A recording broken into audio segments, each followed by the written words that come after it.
Hey, movie fans, Demetri Panos here for another episode of Popcorn Talk Network's Anatomy of a Movie. The yoke's on you, eggheads, because we're back for Joker Part 2. Stay tuned.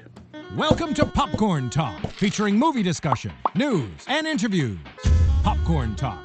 We talk movies. And now, here's Popcorn Talk's Anatomy of a Movie. Hey, movie fans, Demetri Panos, Popcorn Talk, Anatomy of a Movie, where today we're finally going to wrap up. We're going to wrap up Joker, and this is the first time, too. There's a lot of history, Anatomy of a Movie history broken with this one movie, this being one of them. We've never done a part 2 for just one movie. And who am I talking to? Outside of the lovely audience that's tuned in, that'll be tuning in, Scott Menzel on the far right. Hello, everyone. I'm so happy to be back for this second discussion about this movie because we all loved this movie and we love talking about it. Yes, Mina, right next to me, put in between these two white guys. Yeah, I'm bringing in the diverse perspective today. Yes. And the female perspective. And a female perspective. That's true. So a couple of things to break down here before we go back and dig deeper and actually get more through this list. So we are going to be talking about the Joker. Why are we doing a part 2? There's a couple of reasons. Number one, when we were doing it a couple of weeks ago, when Joker opened, I had 3 pages of notes, and we only really deeply dove into just the one, really. But it was worthy discussion. It was great discussion, but it was so good that we decided right there on the spot that we were going to do a part 2. The movie deserves it, and it also deserves a repeat viewing, which I'm sure many of the people who are watching us or listening to us now or will listen to us later may have seen it multiple times, and this panel right here has seen it multiple times. Scott, how many times have you seen it? I've seen it 3 times. Mina, you saw it again since the time we talked about it, right? I saw it 2 times within the span of like 7 days. 7 days. So it's just crazy how much you can pick up the second time around watching a movie. I picked up on so many things. Yeah, I saw it twice within a week of screening, and then I saw it that Thursday night. So it deserves to get through some more topics while we're going to really talk about some of the regular topics. Also, it should be said, I have to put this out there. Very spoiler-viewed discussion. So, spoiler alert! There we go. Shields Spoiler up. Alert! Spoiler alert! So, by this time, I'm assuming that you've all seen the Joker. We've seen it multiple times. Yes. By this time, you should have seen the Joker. It'll make this show a little more relevant to you. But if you have not, and you're just tuning in for the first time, shame on you. Go see the Joker, and then go see our part 1, because here's what I have to say, and I have to applause for my fantastic co-hosts. I said that it broke many records for Anatomy of a Movie. For this, we did such an amazing, as a collective, but I couldn't have done it because my hosts here, between Mina and Scott, made me look so much better because we got the best response. We got the most viewership within 3 days of the show. Seriously. Yeah. Of all of Anatomy of a Movie, we got the most views. It hit over 1,000 before Sunday. Amazing. Also, our comments. The comments on Anatomy of a Movie. Movies can be divisive. Not here.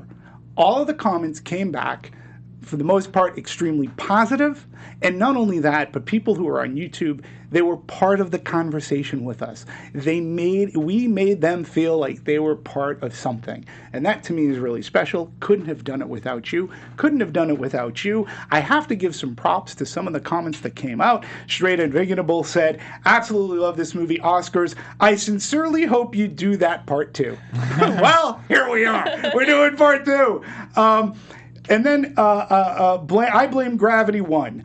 I had to go through and watch 20 different Joker reviews, looking in search for exactly this type of review, and just didn't know until I found it. Awesome job. Can't wait and hope for a part 2. Nobody has ever asked me back. Okay? I can just say that right now. So, listen, these these comments they meant so much to us here. So thank you. We hope that you enjoy part 2. So now that we know some of these great comments, let's go back into this, and I'm going to start off sort of kind of where we left off. And now that we've had time to really think about this movie and see it again. So we started off with character studies, Arthur Fleck and his relationships. One of the relationships we really didn't get into that much too, out of the myriad of them, was the relationship with his therapist, which we were just talking about prior to go time here. His relationship with his therapists, I'm going to put a plural on that, I found to be extraordinarily relevant, important, and it's one of the things that, Scott, you had brought up in our first one about this is the social relevance of mental health, right? And not paying attention to the signs. So there is a great piece of dialogue here where he was talking to his therapist about suicide and like how he's, but he's changing his life, or, he feels that he's better here. And she goes, well, yeah, but here's what something else happened, and they're taking away funding, and he's like, you didn't listen to a word I said. You didn't listen to me. Right. And that, to me, is one of those symptoms to why Arthur Fleck goes on his downward spiral of a therapist who doesn't listen, and which she mirrors the society that doesn't listen. What are your folks' thoughts on therapist A? We'll call her social worker. Yeah, social worker, which means that she's working for the government. Right. They're cutting funding, and she's like not worried about him. She's like probably thinking, how am I going to survive? Like, what am I going to do? I don't feel like she's even properly equipped to take care of his needs. And he says that over and over again. He's like, you don't listen, do you? And it's such a chilling, you don't listen, do you? All I have are negative thoughts. Right. That's all I have every single day. And she's just like asking him the same questions every single day, over and over again. How do you feel? What are you doing? And it becomes this repetitive cycle of, why do I even come here? Like, he's literally just going there to get his meds. He's not feeling like he's being understood or valued as a member of society. Nobody understands him. Like, he always says, in so many different scenes in the movies, in so many different ways, he basically expresses, why is everyone so horrible? How come, nobody understands me or cares? And it's true. And, the one person that's getting paid to do this is literally her job, isn't doing her job. It's, literally, she's getting paid to do this. She doesn't care. And she says, it's not just that they don't care about you, Arthur, they don't care about me either. Yeah, which you get that point, but I'm going to say, I'm going to bring it back to part 1 where we talked about this is just a common pattern with Arthur Fleck. Society doesn't listen to him or believe him, or they don't listen to him. His boss doesn't listen to him. Again, going back to the dialogue, which I think in this movie is so important, his boss is like, Arthur, what did you do with this sign? And he's like, why would I take a sign? Think about what you're saying. That just sounds, what am I going to do with the sign? But yet his boss still is siding with the person and says, yeah, he ran off with my sign. And he goes, they cracked it over my head. And again, he's trying to tell the story. He goes, well, didn't you already hear the story? How I got beat up with the said sign that you're complaining about? And nobody's listening to him. He can't even get help when he's getting the crap beat out of him in an alleyway. So when it comes from his therapist, who you don't know how many years he's been seeing this, this woman or the social worker, it's like, you're just not listening to me. You just don't, you're not listening. And it's almost like when you go in, well, like when you're on, not like welfare, but if you're collecting unemployment, did you look for a job this week? Yep. Did you look for a job the week before? Yep. Are you looking for a job? You're just asking the same questions. You're not listening. She doesn't care. There's no empathy behind that. And No. I think that's something that's so, like, missed. Right. Like, it's missing in this. Scott, I think I know where you're going to go Yeah. with the social worker. Oh, well, yeah. The thing problematic for me about this is that, we have this solution. Like, we always want to take the easy answer, right? We're looking for the easy answer. And in this case, the easy answer is, hey, let's give some medicine. Here's some more scripts. Take this. And I think, I don't remember the exact number. I think it was 10, where he's like, I'm on 10 different medicines. And it's just like, we're always constantly looking for that easy fix as a society. Like, what can we do? And just willing to pass the buck. And it's like, all right, well, the doctor should prescribe this, so you should take this. Instead of actually talking to the person and figuring out what is wrong. And, or in this case, listening to the person and trying to figure out what is wrong. And what I, thinking about this movie some more over the last couple of weeks, I think there's a bigger question is, yes, we know that he came from he has a condition, right? But did society ultimately make his condition worse? Oh, of course. Because of the fact that no one was ever taking the moment. Like, was there a point in his, like, we can probably even do a prequel to this movie where we can see him as a little kid and as a teenager and see, like, how his treatment was and how that actually turned him into the man that he became. Right. And again, we'll talk about, because I want to, we're going to talk about the other therapist in just a second too, but you're right. It's this nature versus nurture kind of thing. And he had no nurture around him. So the nature around him was this really dystopic society that was already built up against anger between the haves and the have-nots, the rich getting richer, poor just struggling to get by. We see it with his Sisyphus trudging up the stairs every day, and his life only getting worse and not changing, and only having to go back up those stairs once again. Society's just beating him down, and he can only, and we're going to talk about reality again, he can only in his mind create a world in which people listen to him, being his neighbor, in the apartment. So, yeah, it's very, very interesting. And then the other therapist, which shows up at the end of the movie, we were just having a conversation just before we went action.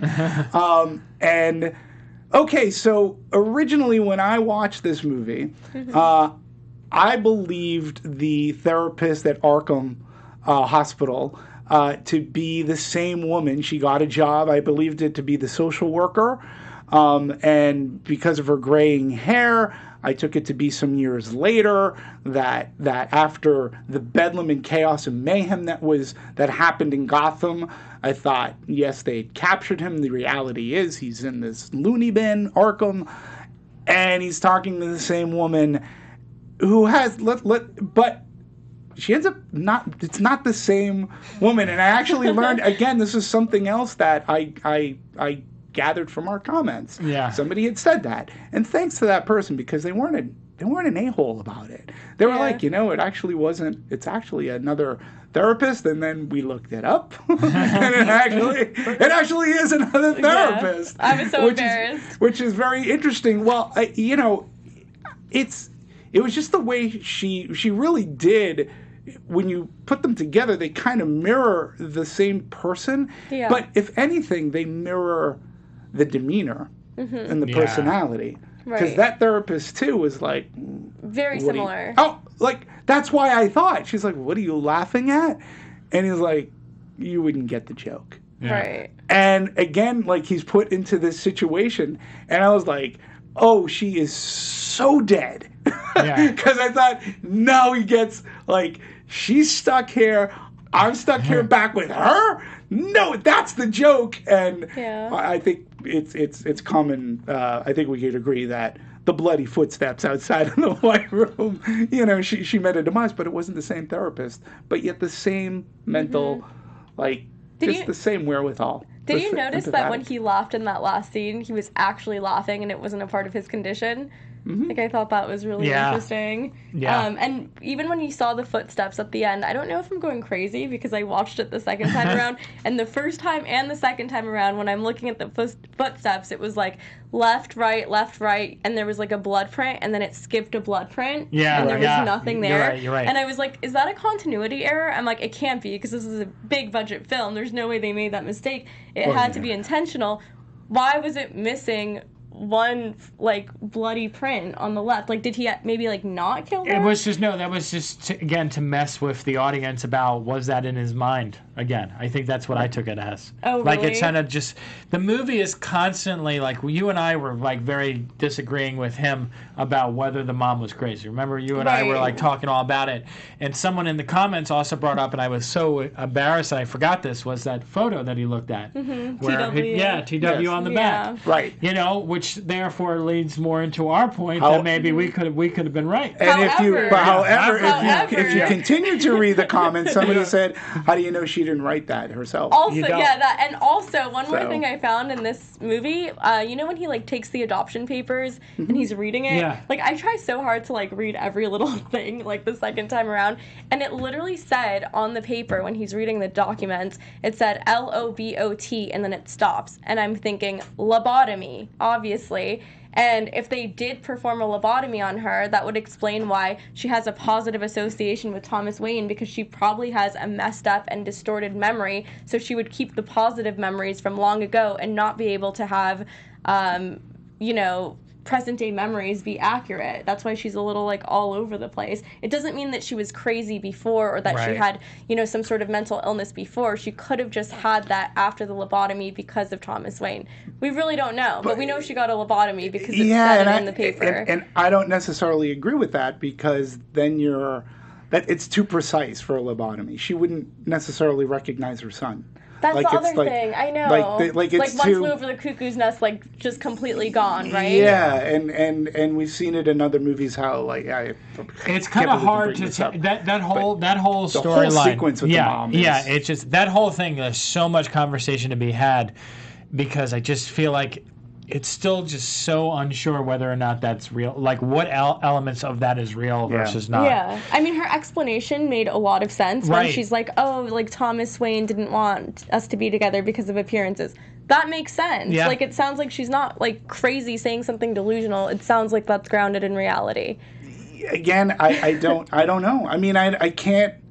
Again, I think that she knew enough to lie to Arthur. I mean, so she had the wherewithal to hide anything that was going on with the Waynes. I mean, I don't necessarily... Well, I kind of believe maybe something happened, but again, Arthur was adopted. Adopted from whom? Right? Who was the father? So if he's adopted, that doesn't... He can't be adopted from his own mother. Right. Was he 100% adopted, though? Because even though they had the adoption papers, Thomas Wayne, was in a position of power where he could be okay, let's, forge these documents. I'm, a billionaire. Let's make this happen. And again, listen, when you look at today's current affairs and current events, I don't disagree with that. But when he approached, again, I only go back to... When Arthur approaches Thomas Wayne in the bathroom, Thomas Wayne's anger was it wasn't, he didn't seem like he was acting. It was she didn't even tell you you were adopted. And he's going, Jesus Christ, what a loon. But the level of rage that he had in that scene for Again, I'm just going to go back. He was so triggered. He was so triggered right away. Yeah. It could be what Demetri said in the past. How would you like it if someone stuck their fingers in your son's mouth? True, Demetri. That's what I go back to, because that scene it was before also a little intense, because the butler's reaction, Alfred's reaction to Joker, was so intense, where he must have been told something that may or may not have been accurate. I don't know. There's so many unanswered questions because of the unreliable narrator. But again, if you're right, well, he's an unreliable narrator to an extent. But again, the reaction that when Alfred, let's just assume he's Alfred, and I think we're right. Yeah, that's one thing we know. That is a reality. When you're Penny Fleck's son, and he's like, oh, Bruce, come on. Yeah. So you don't, unless there's some kind of positive proof. Like Alfred, if she worked there, and we know from Batman lore and Bruce Wayne lore that Alfred had been with the Waynes for quite some time, so he would have known the staff. His reaction wasn't because somebody told him she was crazy, or she was a bit of a loon. His reaction was like, holy shit, like, you get away from him. His reaction was a butler who protects his ward, his kid.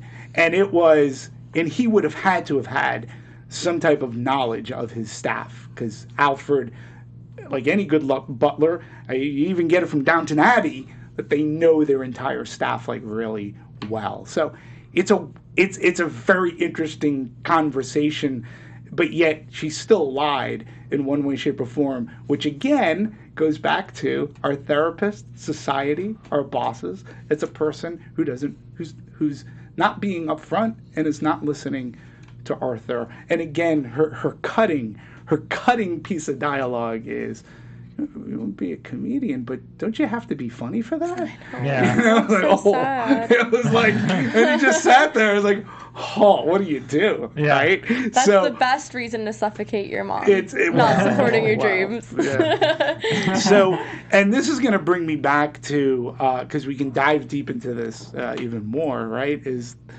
Arthur Fleck's relationship with reality. Okay, I think we did a really great job talking about the beginning of the movie. Now I want to talk about, like the king of comedy type of aspect to this, and I want to talk more about the end of this movie as to where is the line blurred between reality and Arthur Fleck's reality. Again, we don't have, as you said, a reliable source, right? But we can agree that he was on The Tonight Show. Let's just call it The Tonight Show, with Murray. Yeah. Mm-hmm. Can we agree that he killed Murray? Yes. Right? Okay. And so he escaped. He gets caught. Can we agree that up to the point that the car gets hit by an ambulance, that maybe right there reality fractures? Yeah. Because he is taken out of the car by other jokers who you have to assume commandeered an ambulance. Like, so, and they take him out and they lay him down nicely. Right. Bedlam and chaos is happening, but they see that it's this Arthur Fleck or the Joker, and they all start to praise him as he gets up on the car. Is that reality? Like, did that happen that way, or did they really get hit by an ambulance? And was he taken away to the hospital? Because he had to have been caught. Yeah, at some point he's in the hospital, so we don't know if it's like, when he's hit by the ambulance. We don't know when it is, but like I would argue that there's no like set end point where it shifts from, reality to his dream world. I think during the entire movie he's going in and out of both his reality and what the actual objective reality is. And I think that once he stops taking the medication is when it gets fuzzier and fuzzier, where we really don't know, is this real or is this not? Because there are other theories out there that say, and I hate this theory, by the way, but there's a big theory out there that's like, oh, maybe this whole thing was a lie and everything was in the room. I hate that theory. No, because I think for the end, though, I think for the end, I thought that was real when I saw it. When I saw it, but when I saw it again, think back to, I'll throw this out there, think back to when he had his King of Comedy moment at the beginning of the movie, when he believed he was in the audience of the Murray Show, and that Murray brought him up on stage, and Murray praised him for being the good son that he is, and Murray goes and says, God, I'd give this all up for a son like you. We know that's fantasy. Right. And here he is in a scene where he's again being thrown like this adulation. Like people are like bowing down, and like he's up on a car, and all these people, as he's driving by, he sees all these people dressed up in clown masks and makeup. And then at the end, here he is, and all these clowns are looking up to him like, yeah, you caused this. You're the best. You're the king. And I'm like, and then we go, when we see him again, he's in Arkham. So he obviously gets recaptured at some point by police. And again, I'm wondering, that could have been a real ambulance and like real paramedics pulling him out. And then his reality kind of blends. I mean, the way that Todd Phillips handles this is, to me, it's masterful. It really is. There's a huge difference, though, where in all the other scenes where he's like fantasizing about being praised and like getting this adoration from people, he fantasizes about getting it from Murray Franklin, Zazie Beetz' character, the neighbor, the audience. When he like practices his whole like entrance, and then he fantasizes about getting praised by the audience during the Murray Franklin show the second time around. But when we see him getting praised by the people in Gotham City, it's very different, because at this point in time, the people who are praising him are like, the bottom 1% of society, as opposed to the middle class. But they wouldn't know who he is. Yes, I understand that, but do you notice that there's a big difference between the people who praise him in the beginning versus the people who praise him in the end? Now he's getting praise from his peers, as opposed to... That's why it's more... They wouldn't know who he is. They wouldn't know that he's the guy that started this. Like, again, I'm sure that there were a ton of people watching TV, but these riots were happening while the show was going on. So as many people are at home across the country watching TV, there are at least as many, if not more, in Gotham City who aren't paying attention to the show, and they're raising anarchy in the streets, right? There's already riots going on. So when he comes out and he's going up there, people don't know who he is. They don't, but there is a certain like suspension of disbelief, like tied in with the Batman universe, where we know child Bruce Wayne is going to be, Batman eventually, that I think there is some sort of fantasy element to the story. That's what I'm saying. It's a fantasy. Where it could be real. Yeah. No, I believe that's what the Joker wants, and then eventually gets. But even his henchmen, like later on down, if you want to bring in Batman, I mean, no one's really safe around the guy. Just ask Bob from Batman, Michael Keaton. But again, it's just really interesting because we know that he gets captured. So when does this end? We don't see him. We never see him getting recaptured. Right. We just see everybody in the streets praising him, where it wasn't even out in the news at the time that he was the subway killer. Because that's the incident that started all this, because they were yuppie scum. So it's just really fascinating to me, and that's why, like, going back into Arkham, again, he's out of makeup, obviously. And it's just, we know him as Joker, but he's technically Arthur Fleck. His identity had to have been found out by that when he gets recaptured. So it's really interesting, and how the movie ends on such a slapstick. Like, that's the other thing, too. The movie ends on a very, like, yes, he killed the therapist. He's walking out, the blood on the floor, and then orderlies are coming to chase him, and it's like a Three Stooges, woo, woo, woo, woo, woo, woo. Like, his feet are slipping in the ground, he goes one way, and then he turns around and they go another way, and that's what the movie ends. The end. So... Because he says, up until this point, I thought my life was a tragedy, but now I realize it's a comedy. It's a comedy. So that's his perception of reality. It's a comedy now. It's funny. Everything's don't you get the joke? Right. And actually, that's a huge common theme throughout Batman, especially in the comics. Like, don't you get the joke? That's the thing, bats. Like, that's funny. And but that, in his mind, the opposite of funny is just damn near hysterical. And you're right. He's no longer laughing. In his mind, he's laughing on cue. Right. Not because of an uncomfortable situation. I think it's interesting, because I think that scene is where everyone is really hung up on with this movie. Which one? The one you're talking about at the end there, where like he's sitting there on top of the ambulance, Right. because like you were saying, it becomes this moment of, in the past, whenever we've seen him having people idolize him and praise him, it's always been fake. So I think our initial assumption is to say that, like, yeah, it's fake, because that's what we are led to believe. But as you also pointed out, being an unreliable narrator, it could be the one time that it actually is real, because of the fact that it's, I think as you also were trying to say, was it's a different classification. It's in a different context this time. All the other times were always in like private environments where he was at home by himself. It wasn't in like a public arena. Right. So it could possibly be the lead-in because of the fact that it was in the public arena. But I do think that he was taken away because of the fact that the incidents, what happens with Bruce Wayne being, his parents being killed, he was not involved in that scenario. No. So he was somewhere else. Yes. So for them to show that, I feel like he couldn't have been present.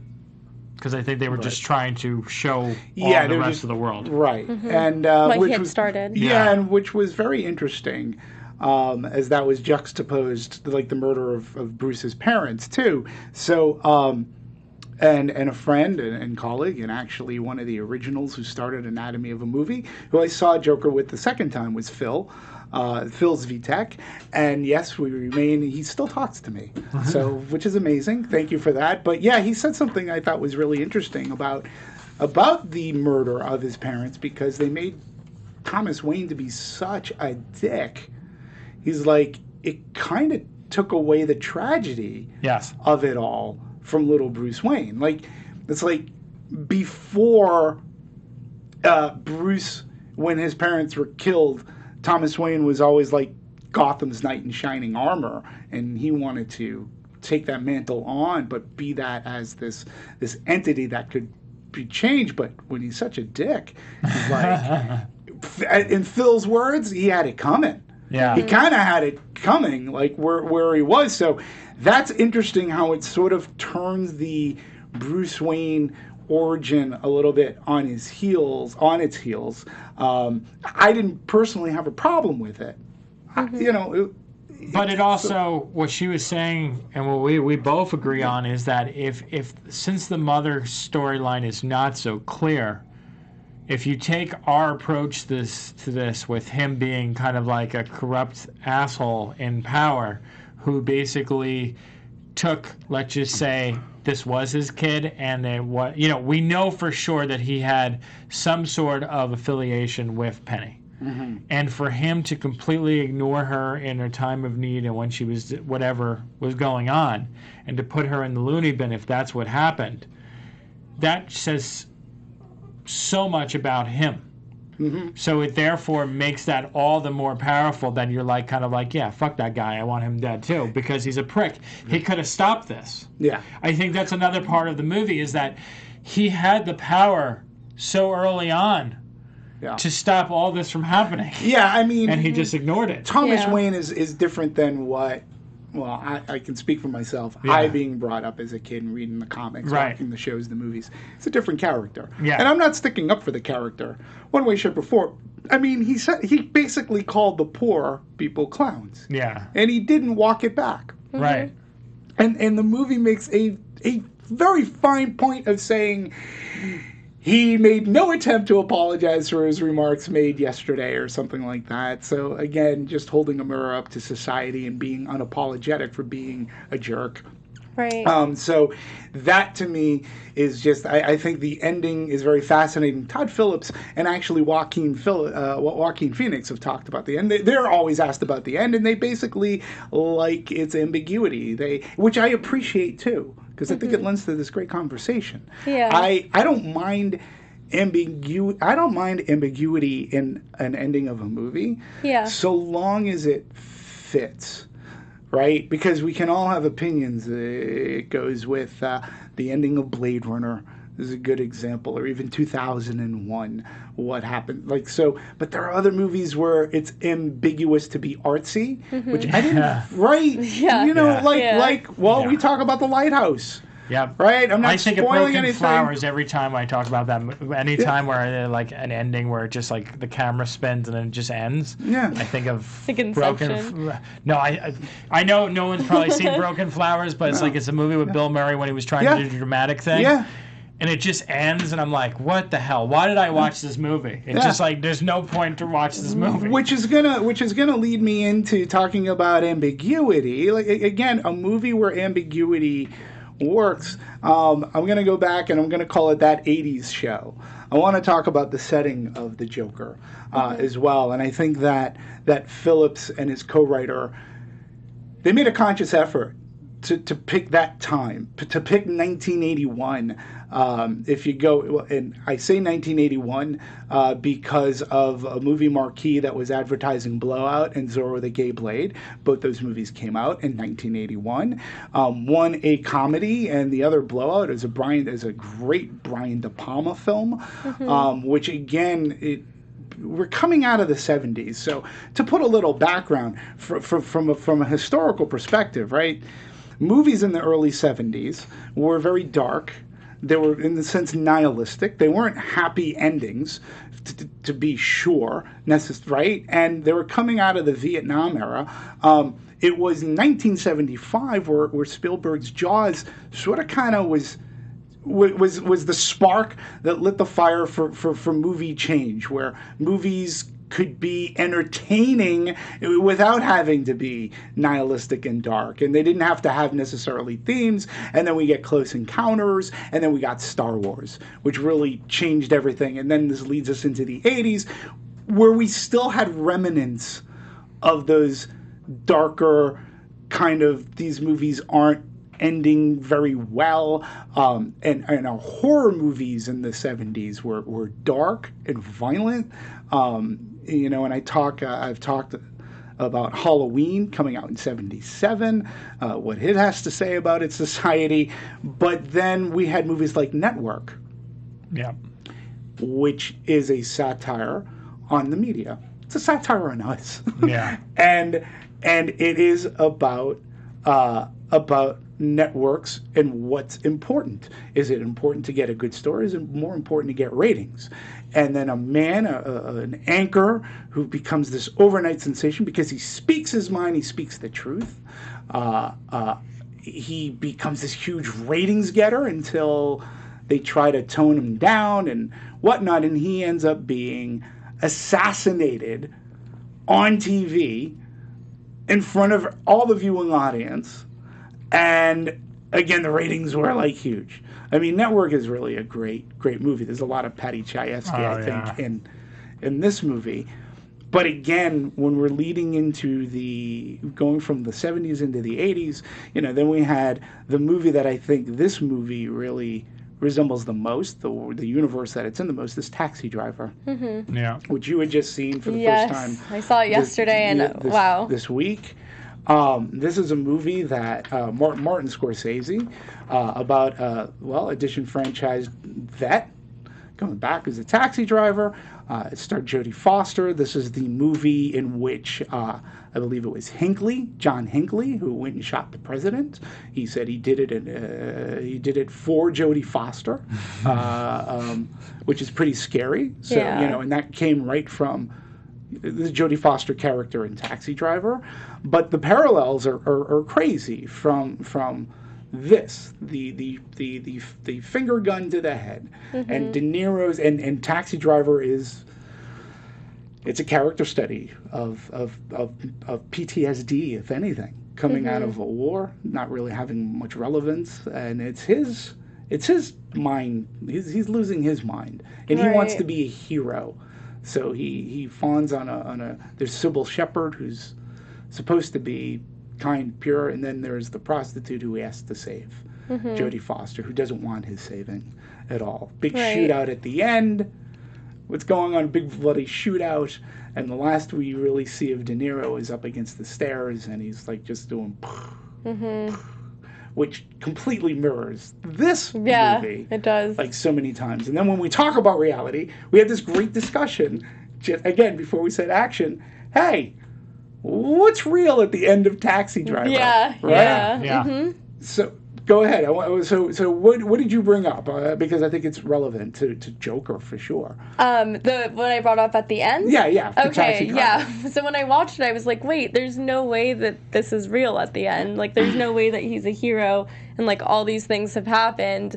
This doesn't even make sense. Like, how is he a hero for, like, going and shooting a bunch of people? Like, it just, there's just something about the story, it just felt so far-fetched, especially, like, knowing, like, Travis Bickle's character and how he's so troubled and how he's just, like, so disgusted by the filth of New York City, and yet he still chooses the one thing to do that isn't going to make him love New York City. He's literally just exploring it the entire movie as a taxi driver. You could have done anything else.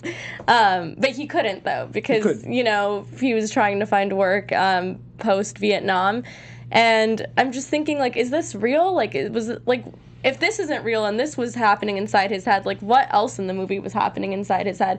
And that was the point where I was like, okay, there's so many parallels with Joker. It's not just the setting of, like, oh, there was a garbage strike, the city is consumed by filth and, like, lowlives and... super rats. You know, super rats. Like, there was the setting that very closely mirrored the Gotham City that we see in Todd Phillip's version of Joker. Right. But there was also the Travis Bickle character of, oh, he's trying to do good in his mind, what he thinks is good, but then he's just like descending into madness, just like Joker. He was even going to kill a candidate who was running for office. Palantine. Right. So, you know, going into reality, I mean, if I am correct, it's been at least a year or 2 years since I've seen Taxi Driver, but I believe the very last shot is of De Niro in his cab looking up at his rearview mirror, and it's his eyes, and it's like a freeze frame of that, and then the movie ends. Mm-hmm.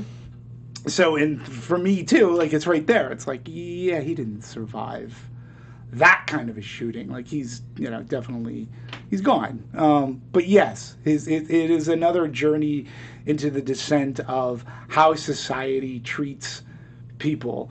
And again, I think setting Joker into 1981 is brilliant.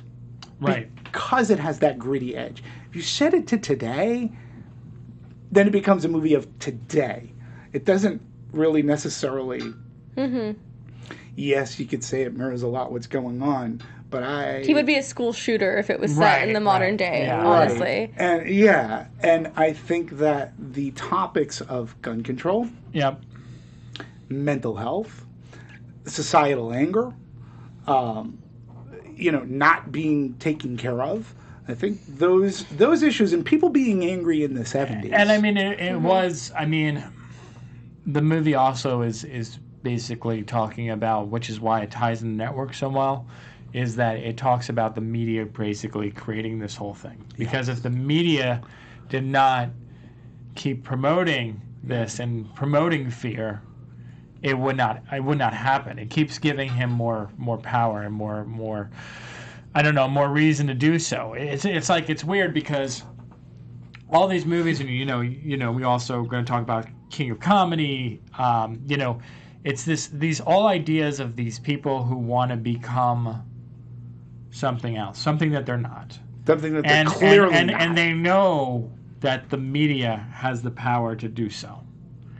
And then that's why I think the movie's so great, is because, you know, a lot of people are like, oh, it's like so much like this movie, but it's like, it's a hodgepodge of like a bunch of these movies. It's not just one movie. No, it's literally like a combination of themes that were explored in these movies that somehow are still relevant today, and puts it in a modern day light, even though it's set in the 80s. Right, and I think in going back into 1981 in particular, 1981 was to me, it was like a tradition. It was like a transitional, almost like a flashpoint, because beyond 81 we started to get the feely-good movies, the really good comedies of the 80s. We got the Top Guns, we've got E.T. Yeah. Right? We got Indiana Jones, we got Back to the Future. Movies changed historically. They were more meant to entertain and make audiences feel good when they left the theater, and they were commercially successful, but they were also They took time in making all the movies I just mentioned. And you can start with Jaws, were critically acclaimed movies because they were put together so well and so well thought out. They didn't rely on the special effects at the time. I mean, they were special effects driven, but the way in which they were written, everything changed. And it was around 1981 that society started to change because the mood and the tones were changing. Our music was changing. Our music was in the fight between the death of disco and the anarchy of punk rock. And then that switched from like where disco officially died, and then we had new wave. Yeah. Right? And that's what punk rock became, the new wave. And then music actually mattered, but music made people feel good. We got away from the rebellion songs, right? Which there aren't any like good rebellion songs today, but we went away from the Joni Mitchells and the Bob Dylans to the Sex Pistols, to like then to the Police, and then to U2, and even the Go-Go's, where music was fun again, and things changed starting in the early 80s. But when you put a movie that's in the 80s, number one, you're able to carry a resonance, the way I see it too, that we don't do in movies today. Movies aren't as dark as Joker is. Mm-hmm. And I want to talk about this because a lot of people, we talked about this, a lot of people are afraid. They're afraid of Joker because it's so dark and it's violent, it's nihilistic. We're not used to this today, but they were in the 70s. That's crazy to me because I feel like there's so much violence in TV and movies that when people keep saying Joker is so violent, like, oh, this is gonna, stir up some sort of, mass shooting, or that this is going to cause something. I'm like, are you joking? Like, literally our society now, I feel in many ways is more violent than it was in the past because kids have accessibility to these things in video games, in TV, in cinema. There is so much violence. It's not just, the Pulp Fictions from back in the day, right, or The Godfather. This is happening now. It's like the Sin Cities. It's, the DC universe, it's so much violence. Like, even, and it's so shrugged off. Like, you see someone, like, shooting a bunch of people, and you're like, oh, okay, that's fine. Hey. But when Joker does it, it's different because they're not only, like, showing someone just kill a bunch of people, like in Fast and the Furious, it's someone with a mental illness doing this, so it adds a different layer that is scarier because it's something that we don't talk about. Right. We don't talk about mental illness. No, they don't. And to your point about violence, too, there was a certain person who at one point said that he could shoot a person in Times Square and get away with it. On Fifth Avenue. On Fifth Avenue, yeah. Forgive me. And so, but again, just going back to in the 70s, these movies were these are the kind of movies that we were getting. And The Godfather notwithstanding, The Godfather was showing something else, but even when you look at a movie like Apocalypse Now, these were dark. You know what? Go ahead. It just bothers me real quick. Yeah. It's just that we love, like, one of the things that truly freaking bothers me about criticism and, like, yes, being a film critic, and I've been one for like 19 years of my life, is that we hold these different standards based on the movie and what people say of the movie. So, like, we'll say that this is too, like, edgy, or this is too dark, or we hate this because, and I've read this ridiculousness because it's Todd Phillips and he's made Hangover and he was so sexist in Hangover with these jokes about gay people and things of that nature. Yet then we'll turn a blind eye if someone else does it and be like, oh, Scorsese did it. It's art. It's right, wonderful. Yeah. Like, it's this bullshit that, like, and that's what's supposed to be so great about filmmakers, when they step outside their comfort zone and they do something that's different. But then if we don't like what we want him to do this, or this is what he's known for. Why is he trying to do this? He can't do this. It bothers me tremendously. I agree. And the fact that, we're talking in this day. I mean, when I was in grad school, I wrote a paper about violence versus sexuality in film. And it's amazing to me that now we're still having this conversation, like 10 years later, 12 years later, about the same exact topic. Mm-hmm. You think about movies like American Psycho that were so incredibly violent and over the top. I mean, I mean, not to, Todd Phillips, when he was going on his preaching war, like, brought up things like John Wick. It's not a good example, but like, still, the violence in that movie, it's so much more. I'm gonna quote a friend, and I'm not gonna say his name, but he has kids, takes his kids to the movies, and he will but that's rated R. Like, why? Like, you're gonna take them to that, but you won't take them to this rated R movie? Oh, well, that rated R movie has sex in it.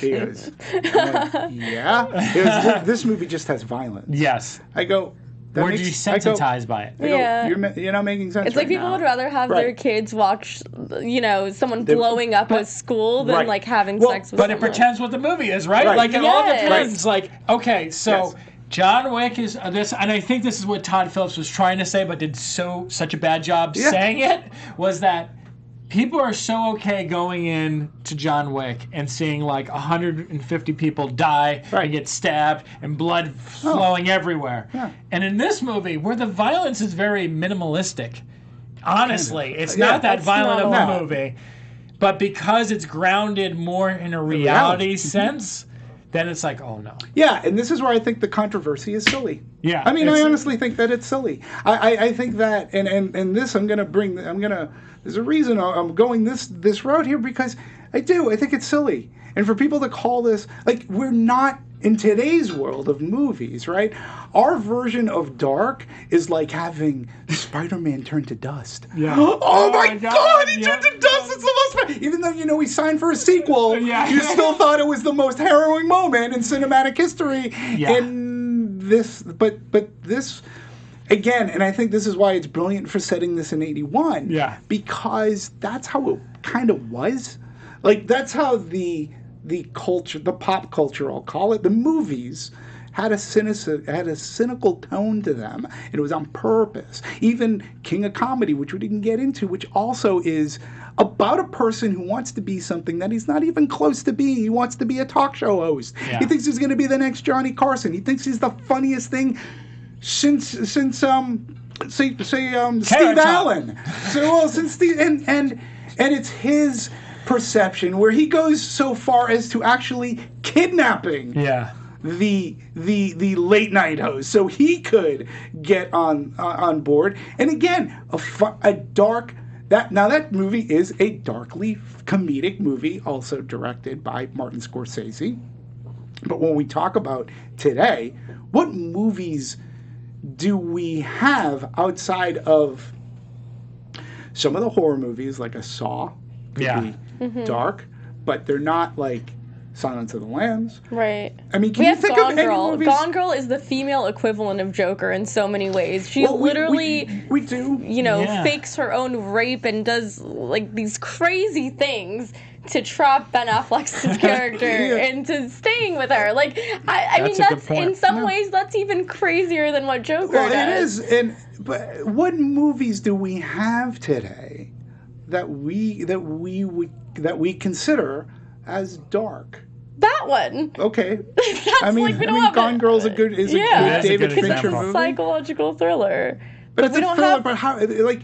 Because it goes into her psyche, like what she's thinking. Right. It's very similar to Joker, the female equivalent, in the sense that with Joker, he has his diary and he's talking about his thoughts and he's writing them down. Gone Girl, she's literally narrating her thoughts and why she's doing what she's doing. Yeah, but to me, it's not similar a descent. To Taxi Driver. To me, her character in Gone Girl is not a descent into lunacy. She was already a lunatic.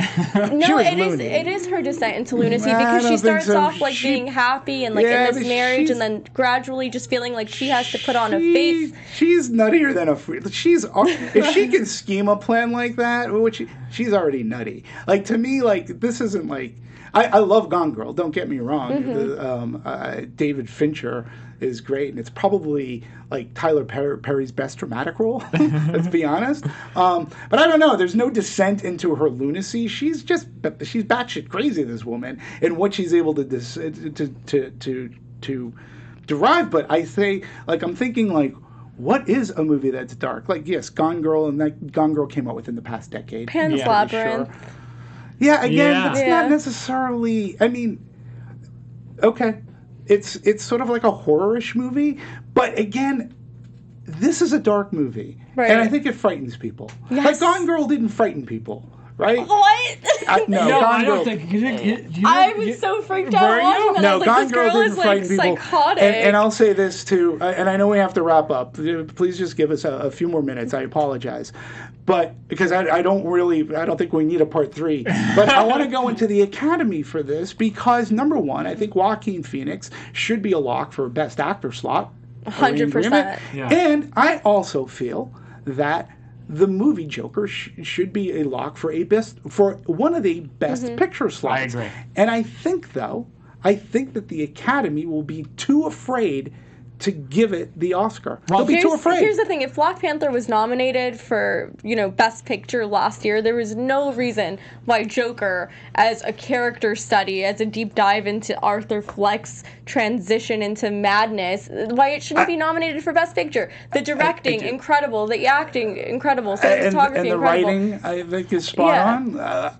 I just think that they will be They'll be too afraid. I mean, I don't know if anyone's read this article, but there's Scott Feinberg over at Hollywood Reporter did a survey of Academy voters or Academy, I don't know, people in the Academy basically, and what their take was on Joker and if they would watch it. And there was a big handful of people that basically said they won't even watch it. They won't even watch it. Wow.